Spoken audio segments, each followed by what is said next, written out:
everyone. This is Michelle Bach, and I would like to thank you for joining us again virtually for our Safety Council meeting. I'm sure a lot of us are getting Zoom fatigue, but we do appreciate you trying to hang in there and join us this morning. And I guess I'll just go ahead and turn it over to Steve to give us a BWC update and to introduce our speaker. Thank you, Michelle. Good morning, everyone. Happy to be with you today on this January morning. Beautiful day yesterday it was. So let's see if we can get another one in here. Let's see, for the latest information on COVID-19 in Ohio, please visit coronavirus.ohio.gov. Registration is now open for the 2021 Ohio Safety Congress and Expo. Due to the ongoing COVID-19 pandemic, OSC 21 will be a completely online event, including our first ever digital expo. Visit ohiosafetycongress.com for more information and to register for the event, which will stream live March 10th and 11th. Now in its 91st year, the Ohio Safety Congress and Expo is the largest and longest running regional occupational safety, health, and workers' compensation conference in the U.S. We'll see you online for Safety Congress 21. Working with Ohio companies and nonprofits, BWC is distributing 23 million face masks to Ohio employers and workforce to weaken the spread of COVID-19. The second round of BWC's Protecting Ohio's Workforce, We've Got You Covered initiative began in late November and is expected to continue through June of 2021. It follows nearly 23 million masks that BWC shipped from May through October, and employers aren't going to be billed for these masks. The state of Ohio has launched a financial assistance program to reimburse facilities serving older Ohioans that invest in air quality and airflow improvements during the COVID-19 pandemic. The federally funded program reimburses up to $15,000 to Ohio nursing homes, assisted living centers, and adult day centers that invested in air quality improvements on or after March 1st, 2020, and prior to March 31st, 2021. Please visit bwc.ohio.gov for more information and to apply to the by the recently extended March 31st deadline. Save these dates: April 8th, 9th, 10th of 2021 for the first ever online medical and health symposium offering, or our first ever, probably not the first ever, but our first ever online medical and health symposium offering free learning opportunities and continuing education credits. We invite healthcare practitioners, their staff, office administrators, and legal professionals to join our online interactive symposium. Registration will open this month. There are 2 new safety resources on our website under the Safety and Video Library section. We've created a new series of safety talks and written safety program templates. Each safety talk is a short training program with group activities and a list of additional resources to learn more about the topic. The sample written safety programs are templates to assist you in developing a customized program for your workplace. And finally, the BWC's Division of Safety and Hygiene continues our series of free webinars covering a variety of workplace safety topics. Safety experts conduct these 1-hour webinars monthly. On January 26th, we're going to have, Are You a Hazmat Employer? What to know to stay in compliance. And then next month on February 17th, we have office ergonomics tips for teleworkers. If you have any other questions for me, you know how to reach out to me. Feel free, happy to help. Our speaker this morning is Bruce Barcelo. Bruce is the program coordinator at Alcohol, Drug Addiction, and Mental Health Services of Montgomery County. Bruce has been a 2-term chairperson of the Tobacco-Free Ohio Alliance and served 6 years as chairperson of the Montgomery County Tobacco-Free Coalition. Bruce was the recipient of the Ohio Society for Public Health's Outstanding Contributions to Health Education Award and the recipient of the Ohio Community Advocacy Award. Bruce has also been the recipient of the Ohio Healthcare Professional of the Year Award. Please join me in welcoming Bruce. It's all yours, Bruce. Thank you so much. Well, it's great to be with you today. Wish that we could be in person. I know that you're tired of Zoom, but I'm just glad that we're able to spend some time together. I'm going to spend a little bit of time talking about vaping, but stick with me, please, through it, because towards the end, I want to talk about a new offering that Adamus has for employers, and that as well as anyone in Montgomery County, called Become an X. So I'm real excited to talk about that. Along with working for Adamus, I'm really privileged to work with Solder Technology as their Director of Implementation. And so if you're interested in what that's about, you can check out Solder Technology. So as we start talking about vaping, really, it starts back in 2009 when President Obama signed the Family Smoking Prevention and Tobacco Control Act, giving the FDA deeming authority over all tobacco products, which include flavored cigarettes. And he did that, and it also gave him deeming authority over vaping products, but they didn't take deeming authority over menthol cigarettes. And like I said, it didn't do anything with e-cigarettes, which had just barely come onto the United States market. So when they first came onto the United States market, they had the open ability to say and do anything that they wanted. And they did. I mean, they talked about the reality that it was harmless water vapor, and that things like friends don't let friends buy cigarettes. They made all kind of claims that will help you quit smoking. And here's a newer advertisement, often with our youth, as they had with cigarettes, using sexuality to sell their products. Well, they really didn't have much movement in the market until 2015 with Juul. And Juul is a pod cigarette. I knew we were in trouble. In 2015, I remembered reading early about these two young men from Stanford University that created this product. They wanted it to not look like any other e-cigarette that hit the market. They wanted it to be techie looking. They call it the Apple, as an Apple computer, the Apple of e-cigarettes. And my goodness, it took off. And so with that, as Juul cigarettes hit the market, it became very popular with youth. And because of that, the U.S. Alex Azar, FDA said that we had a vaping epidemic, youth epidemic, on our hands. And they took some steps to address that issue. Last year, actually, in February, I was in Bismarck, North Dakota, to speak to a conference of school superintendents. And the governor of Bismarck stood before those superintendents and said, "I've got great news to tell you today.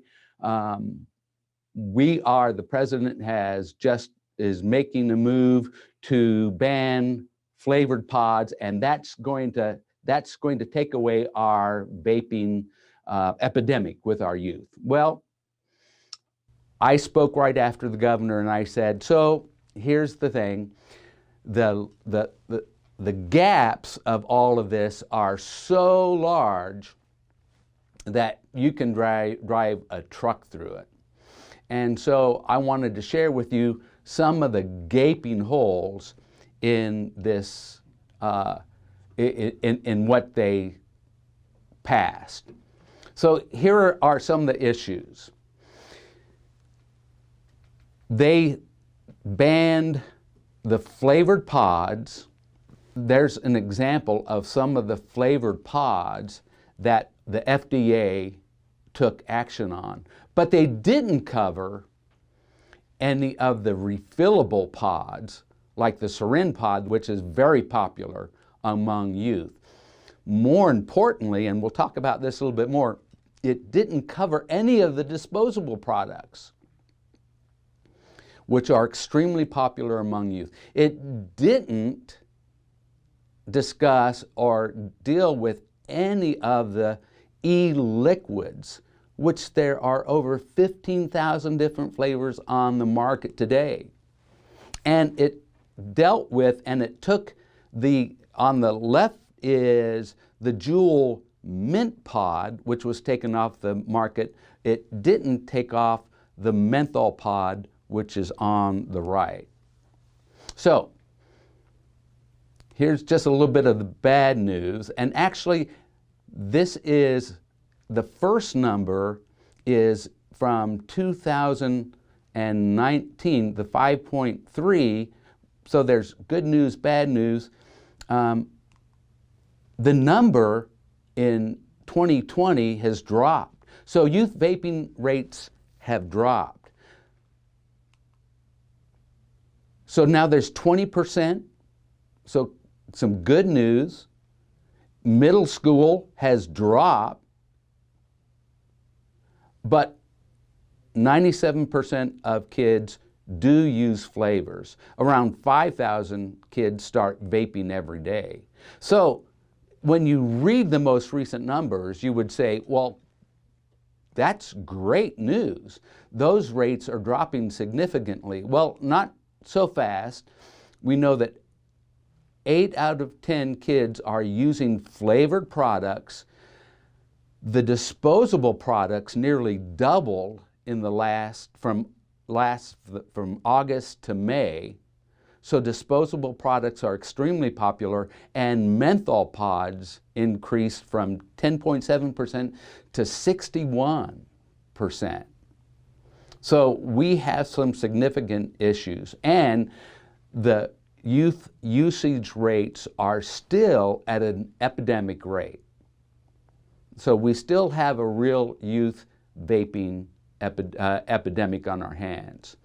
The other issue is that the most recent research tells us that it's not youth that vape are 4 times more likely to smoke, it's 7 times. Youth that vape are 7 times more likely to use traditional combustible cigarettes if they vape. That's a real concern. So what are they using? They're using the pod-based e-cigarettes. And here's just an example of what some of these products look like. Those are just some of the pod-based systems. So here is what I'm calling the 5th generation. These are disposable products. So when you look at that, I would ask you, if we were in person, what concerns you? Certainly the flavors, which are legal to sell, the flavors would concern you. Here's what concerns me the most. 600 puffs. So what happens when you smoke a cigarette? There's a start and a finish. You light it, you hit it for about 20 puffs or so. When it reaches the filter, you're done and you extinguish it. There's a start and a finish. With many of these products, there's 600 puffs. Here's a disposable product called the Beard. There's 2,000 puffs in this product. That's a real concern, and they're making them have more of these disposable products have more and more puffs, higher and higher nicotine content. So these things are changing all the time. I was on a call last night with a group from New York. They're now creating products that are called concept flavors. So they're not just watermelon, unicorn puke, things like that. They're just concept flavors, mystic. Well, what flavor is that? So they're hedging around the mint flavor, which is not legal to sell, but it will be mint flavored. They're just not naming it. So here's a graphic that just shows you that disposable products are really on an increase, as this does as well. You'll see Juul is on a decline because they've been a real target of the government, and they've honed in on their sales, but the other disposable products are on an increase. Now, here's something real interesting. So this is a product by R.J. Reynolds, which makes Camel and other products like that. Views. It's not been a big seller. Well, it typically, earlier, when it first came on the market, it sold for around 30 bucks, okay, 30 bucks. So they decided, we don't have much of a market share. Youth aren't purchasing our product. So what can we do to get youth to purchase our product? Well, one is it doesn't come with that kind of flashy wrap. Look at this. Look at what they now are selling it for. Yep, that's right, 99 cents. From 30 bucks to 99 cents. Do you think that is a price that would be attractive to youth? I think it is. So what's in the pot? So when Juul first came out, they listed just on their website just 5 ingredients. Nicotine, which we know can be toxic and certainly addictive. Benzoic acid, which when it bonds with nicotine, it gets it to the brain faster. Glycerol, propylene glycol, natural oils, extracts, flavorings, and, well, Stanford University their scientists looked at it and came up with 54 additional chemicals. Some of them are corrosives, and some of them are certainly harmful and toxic to the body. And again, certainly nicotine, the equivalent of very, very dangerous. So nicotine in a pack of cigarettes, there's 20 cigarettes in a pack. In a Juul has the equivalent, nicotine equivalent of 41 cigarettes. In a puff bar, one of the disposable, the equivalent of 50 cigarettes, and in a syringe pod, 90 cigarettes. So again, that just goes to show you the nicotine equivalent of some of these products. This graphic just goes to show you that how popular flavors are, and that many of our kids, even though we're doing a lot of education around vaping, they don't have a clear understanding of what is in an e-cigarette. Advertisement has always been deceptive for youth. Juul has been, they've made the case that they've never wanted youth to buy e-cigarettes, and that's not been the case. They've used actresses and actors to promote their product, but they're not alone. Here's a Puff Bar ad. Here's a recent Puff Bar ad claiming that during this solo break, while kids with COVID, they know that it's been hard, so take a break and use a Puff Bar. And what we found out is that long before we were even knew what Juul was, They were promoting their products on websites like Nickelodeon and Cartoon Network. Shameless. What we also found out was that when COVID started, there were more than 300 advertisements from e-cigarette sites that were taking advantage of COVID-19, having promotions, everything from buy a vape product, and everything from masks to hand sanitizers to, yes, even free toilet paper, because you remember the toilet paper shortage when it all started. Over 300 ads. So the reality is, what's happened with vaping is, we know the adage, you can lead a horse to water, but you can't make him drink. Vaping has advertised to our youth. The flavors have gotten our youth to use the nicotine will keep them drinking. The harms, really what we're concerned about is the adolescent brain isn't fully developed until around the age 25. So it's very susceptible in the developing stages to nicotine. Nicotine changes the pathogens of addiction in the brain. It changes many different things, rewires the brain. It makes the brain more susceptible to mood disorders, anxiety, and depression. The lungs, there are many different things, issues, the heart as well. We've learned some really interesting things about COVID.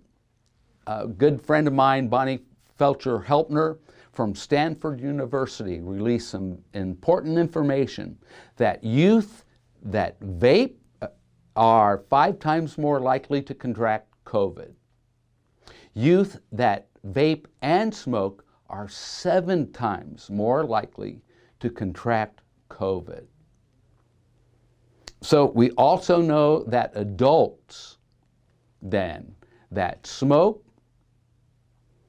are more susceptible to COVID. Adults that smoke are more likely to have a more severe case of COVID as well, simply because vaping and smoking can damage the lungs and the immune system. And we've known that for a long time with like bronchitis and those respiratory diseases.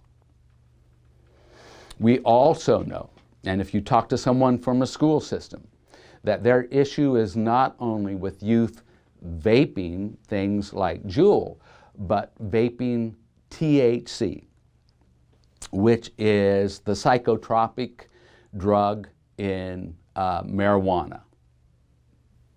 So these slides are going to be made available to you. I'm not going to read these to you, but there are many different signs that a parent can look for with their child. Actually, I just taped an interview with a parent, a short interview with a parent. They're both teachers. And they had some thoughts because of some anxiety that their child was exhibiting, that their son was vaping. But they were drug testing their son, and the drug test kept coming out clean, so they didn't know why. Finally, their son admitted that he had been vaping for over a year, and they said, well, how did your drug test come out clean? He said, I kept clean urine with me, a small vial of clean urine with me 24 hours a day, so that if you ever asked me to give a test, I had clean urine with me. Kids are real smart.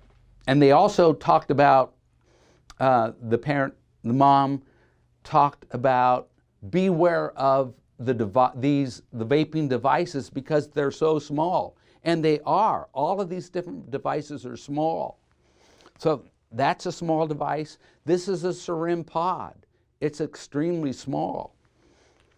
Some devices look like other things. This is a pen. It's a vaping device. You literally just suck on that end and it's a device. This watch is a vaping device. You literally just pop this out. I haven't, oh, there it is.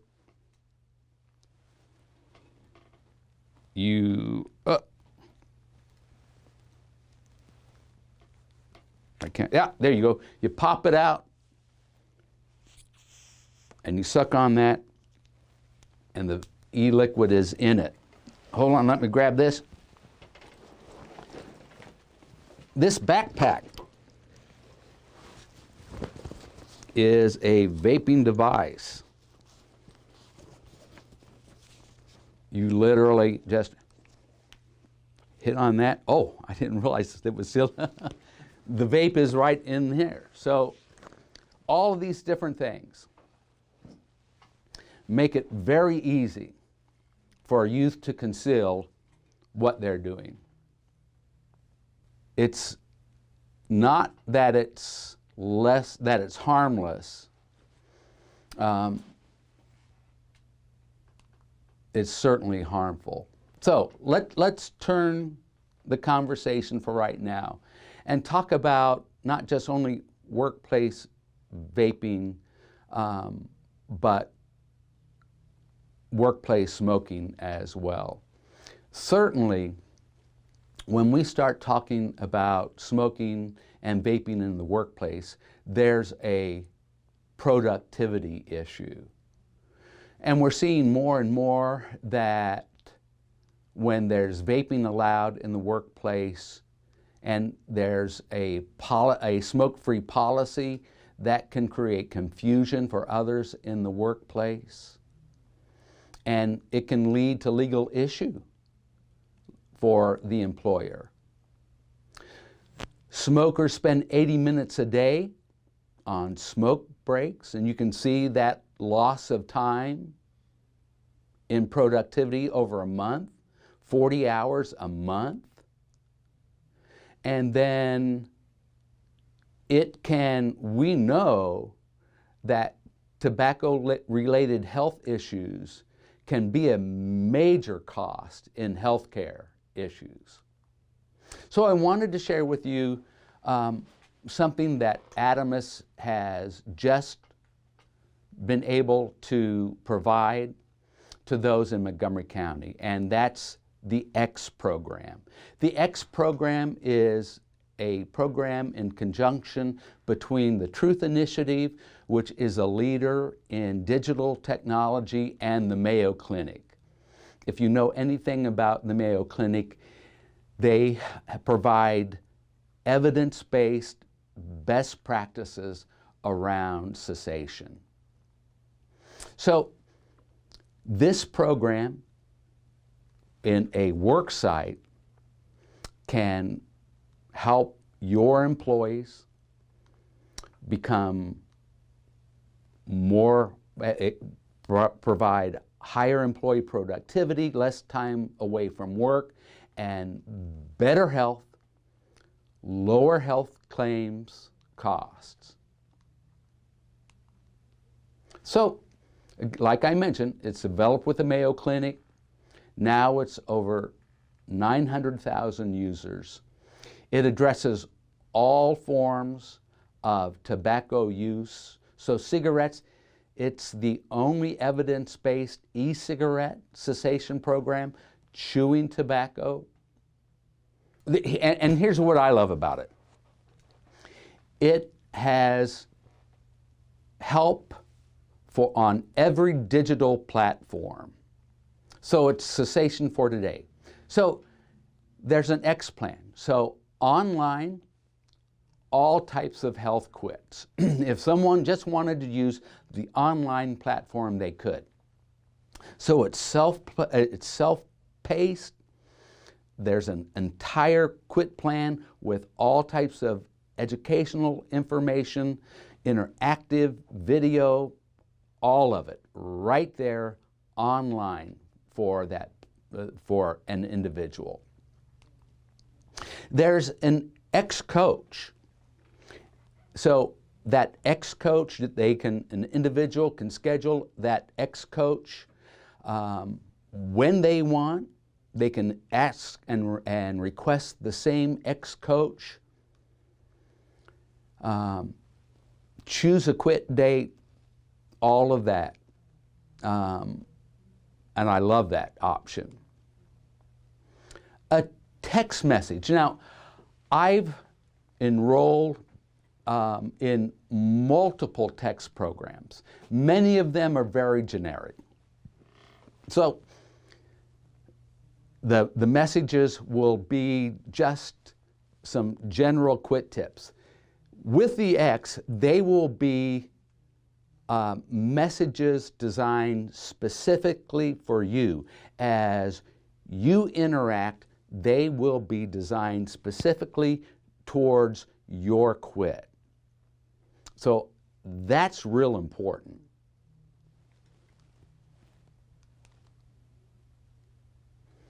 And like I said, it's on demand, designed specifically for your quit. I think it's also important for you to understand that there's a text program and a quit and a help program for parents whose children vape. So that's real important as well. The X community. I just was speaking to someone at Adamus yesterday who's using the X to quit. The X community is the largest community of individuals who are quitting and have quit in the world. She is a biker. So there's a whole community of individuals who are bikers on there. So that community can talk. There's a whole community, and so I've tested all of these. So as I got on there as a tester, I tested as a day 3 quitter, and I chatted with people who are on day 3, because day 3 is one of the hardest days to quit. And there were people who were on day 3 of quit, and they were talking to each other. Also, there were people that had been quit for 6 years that were saying, hey, I know day 3 is hard. I'm 6 years into my quit, and here's my words of encouragement. So the X community is a fantastic help of people who are in that quit journey. A tremendous help. Quit medication. So in this time of COVID, the X provides 1 month free of nicotine replacement therapy, gum, lozenges, or patch, sent directly to your door. So that's extremely convenient where we find ourselves today. So the quit rate is 34%.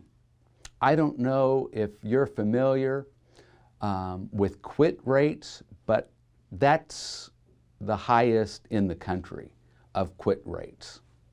So that's a remarkable quit rate. Again, these slides will be provided for you. So the X is free to any business, any individual in Montgomery County. So if you're interested, so you'll see at the bottom of the tile there's a unique URL.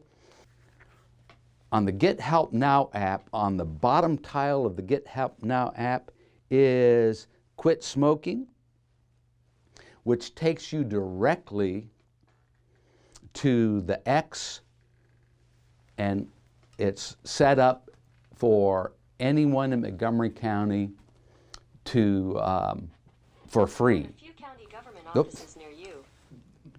Which then, so you may ask, so what if I have an employee Yeah, I'm in Montgomery County. My business is in Montgomery County, but I have an employee that works for me but lives outside of Montgomery County. That's okay. Your business is in Montgomery County, so that individual is covered. We're not, that's fine with us. Oh, we'll provide posters. If you want hard posters for your business, we can provide posters. If you want digital posters, any of that type of messaging, we can work with you to provide all of that as well. So we're real excited about this. Kettering Health Network is rolling this out through their physicians, bedside to their patients. So again, we're just real excited about this. So one of the questions was, why is mint considered a banned product but not menthol? I wish I could answer that. It should all flavored, mint and menthol should be considered a banned flavored, but for whatever reason, well, I'll tell you the answer. It's because menthol makes a lot of money. That's why they've exempted menthol.